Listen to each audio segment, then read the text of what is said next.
Terima kasih masih di Kompas Malam bersama saya Mario Sarong. Timnas Indonesia menahan imbang Tanzania 0-0 dalam laga uji coba Minggu sore. Pertandingan ini menjadi bahan evaluasi jelang melawan Irak dan Filipina di kualifikasi Piala Dunia. Timnas Indonesia harus puas dengan imbang hasil 0-0 dalam training match melawan Timnas Tanzania. Dalam laga ini Timnas Indonesia memiliki sejumlah peluang, namun gagal dikonversi jadi gol. Pertandingan melawan Tanzania menjadi laga pemanasan sebelum pertandingan kualifikasi Piala Dunia 2026 melawan Irak dan Filipina. Pelatih Sinteyong memainkan hampir semua pemain yang dibawa dalam laga melawan Tanzania. Tapi tiba-tiba Rizky Ridho masuk, muncul. Ketum PSSI Erick Thohir menyebut uji coba melawan Tanzania menjadi sarana adaptasi, khususnya bagi pemain-pemain diaspora yang bermain di luar negeri. Erick menyebut melawan Tanzania, timnas bermain baik dan optimistis menatap laga kualifikasi Piala Dunia 2026 melawan Irak dan Filipina.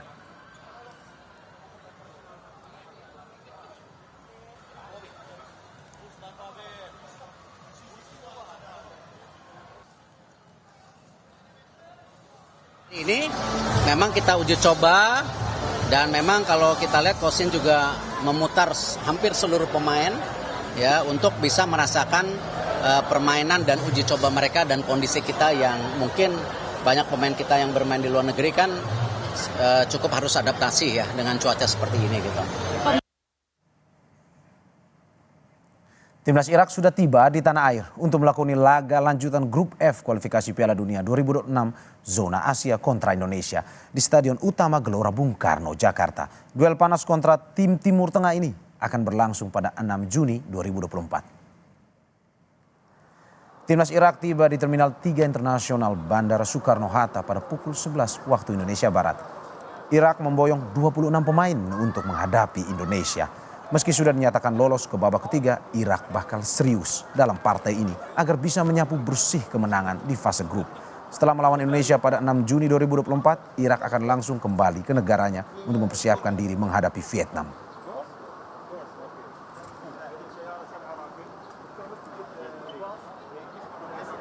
Laga uji coba melawan Tanzania sore tadi jadi pemanasan timnas sebelum melakoni laga kualifikasi Piala Dunia 2026 melawan Irak dan juga Filipina.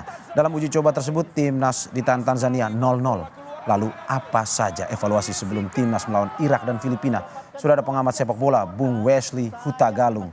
Selamat malam Bung Wesley. Selamat malam Mas Mario.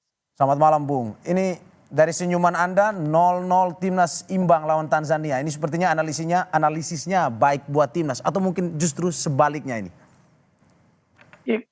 Kalau saya sebenarnya yang saya khawatirkan ekspektasi berlebihan dari supporter pendukung tim nasional karena laga ini kan bukan termasuk laga resmi dan jangan-jangan ini bukan laga yang diinginkan oleh Sintayong tapi kewajiban PSSI untuk memberikan jumlah pertandingan kepada stasiun televisi yang tahu saya 22 pertandingan dalam setahun ya, timnas senior, U16 nanti U19. Jadi kalau ini disiarkan bebannya adalah kepada tim nasional itu sendiri dengan penampilan yang menurut saya bukan standar untuk tampil di kualifikasi Piala Dunia. Tapi oke lah, ini kata Ketua PSSI pemanasan. Ya selama tidak ada yang cedera dan semua kita bisa menerima hasilnya, jangan kecewa dengan 0-0 karena ini bukan pertandingan yang menentukan bagi persiapan Sintayong. Mas, Bung, Anda bilang bukan standar. Kalau melihat evaluasi tadi, mungkin ada yang bisa Anda analisis kekurangan di bagian mana? Karena tadi ini kita imbang tanpa gol nih. Apakah mungkin penyerangnya, bagian pemain serangnya atau bagaimana dari analisis Anda? Iya, pertama dari formasi yang diturunkan. Ketika Nathan bukan turun sebagai starter, saya sudah menduga ini tim memang hanya untuk melakukan kayak pemanasan untuk semua pemain. Terbukti hanya Rizky Ridho yang tidak digantikan sepanjang pertandingan. Lalu PR saya memang adalah komunikasi dan penyelesaian di depan dan kemudian ketika terjadi perubahan gaya bermain dari babak pertama babak kedua tidak perlu lagi bola-bola silang itu sering dimainkan karena lawan kita Irak punya postur yang jauh lebih tinggi dari kita dan ketika bola-bola silang, bola-bola jauh kita menghadapi Tanzania tidak efektif, itu tidak boleh terjadi ketika menghadapi Irak. Catatan saya sih itu. Bung, kalau melihat timnas Indonesia versus Tanzania dan akan nanti bertanding melawan Irak. Kalau melihat apakah saat ini Indonesia sudah siap melawan Irak? Karena Irak ini sepertinya lumayan kuat Ya, permainannya. kalau pertemuan pertama kita bisa mencetak gol dan satu-satunya tim yang bisa membobol gawang Irak meskipun kebobolan 5, kita kalah 1-5. Peringkat kita juga jauh beda ya. Kita 134, Irak 58 dan standar bermain, gaya bermainnya juga kelihatan kemarin di Piala Asia. Saya melihat peningkatan kualitas gaya bermain kita itu sebenarnya tidak perlu lagi menjadi inferior menghadapi Irak yang kemarin kita kalah telak. Tapi yang tidak boleh terjadi adalah kepercayaan berlebihan atau tekanan yang terlalu diberikan kepada para pemain karena exposure yang begitu tinggi terhadap tim nasional ini, lalu kemudian netizen kembali terpecah belah antara netizen yang mengaku sebagai pendukung timnas ataupun ya, kemudian yang sanggup membeli tiket harga mahal dan disebut adalah penonton yang baru muncul FOMO karena tidak mau ketinggalan dengan euforia timnas. Ini yang menjadi catatan saya, tidak boleh masuk ke kamar ganti, tidak boleh masuk ke kamar pemain dan itu terjadi ketika di Piala Asia U23 kemarin.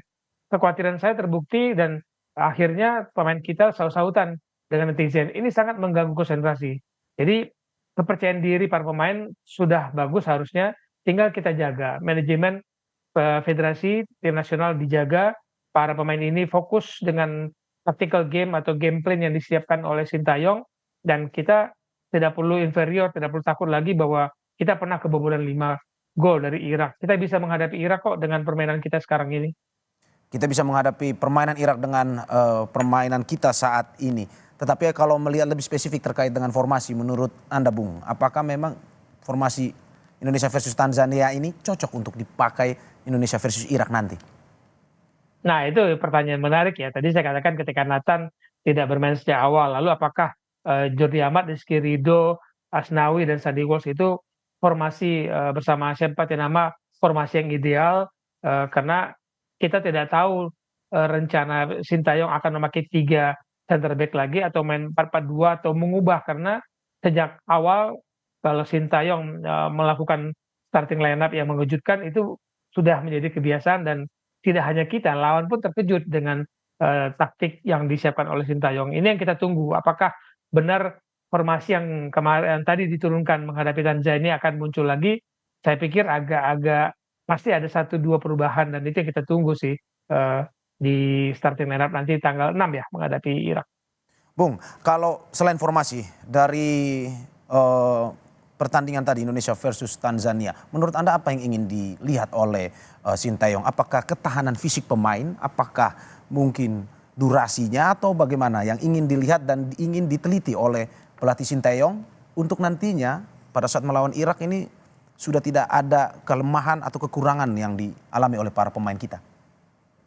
Betul sekali Mas Mario bahwa tim ini datang dengan situasi yang berbeda dari Indonesia. Kompetisi sudah selesai dari Eropa, perjalanan jauh, kemudian kayak Jordi Amat main di Malaysia, kompetisi baru bermulai. Jadi standar kebugaran para pemain yang dipanggil Sintayong ini berbeda-beda satu sama lain. Jadi mungkin itu yang mau dilihat oleh Sintayong dan dia memberikan kesempatan banyak sekali pemain yang diturunkan. Hanya Rizky Ridho tidak digantikan, selebihnya diganti, termasuk kiper Adi Satrio pun yang melakukan save penyelamatan sangat baik, itu bisa menunjukkan bahwa dia pelapis Hernando Ari.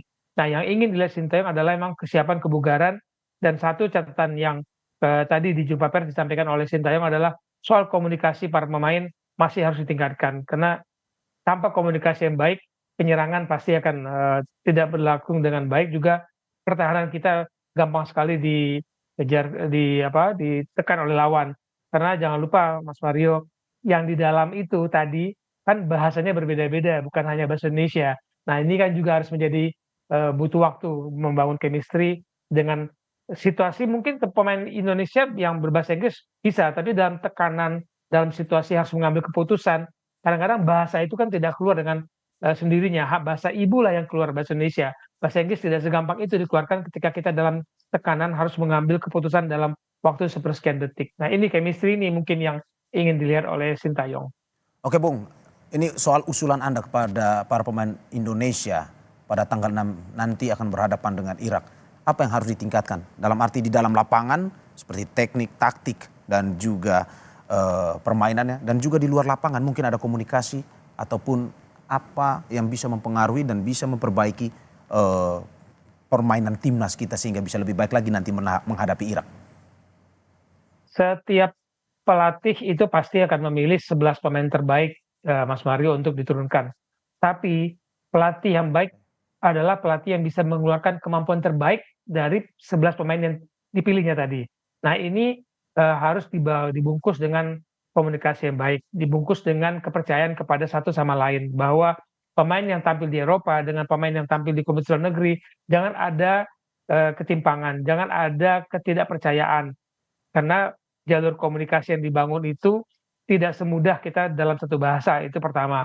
Kemudian fokuslah kepada permainan. Saya sepakat dengan Sintayong, lindungi pemain ini dari euforia berlebihan netizen kita atau supporter kita, baik dalam latihan maupun dalam situasi di hotel. Harus benar-benar dijaga, dilindungi bahwa mereka datang, mereka masuk hotel itu fokus untuk pertandingan tanggal 6 dan tanggal 11. Bukannya menjauh dari supporter Indonesia, bukan menjauh dari pendukung Indonesia, tapi berikanlah kepercayaan kepada Sintayong dan para pemain untuk fokus dulu. Dan para pemain juga fokus, tidak terlalu meladeni dunia digital, karena kadang-kadang diladeni itu keterusan dan kebawa dalam area yang harusnya steril, yaitu pertandingan. Oke Bung Wesley Huta Galung, kita harapkan performa terbaik ditunjukkan nanti pada pertandingan versus Irak dan akhirnya harapan pun akan yang terbaik bagi kemenangan timnas kita. Amin. Terima kasih Bung Wesley Huta Galung sudah bergabung dengan Kompas TV. Selamat malam. Selamat malam.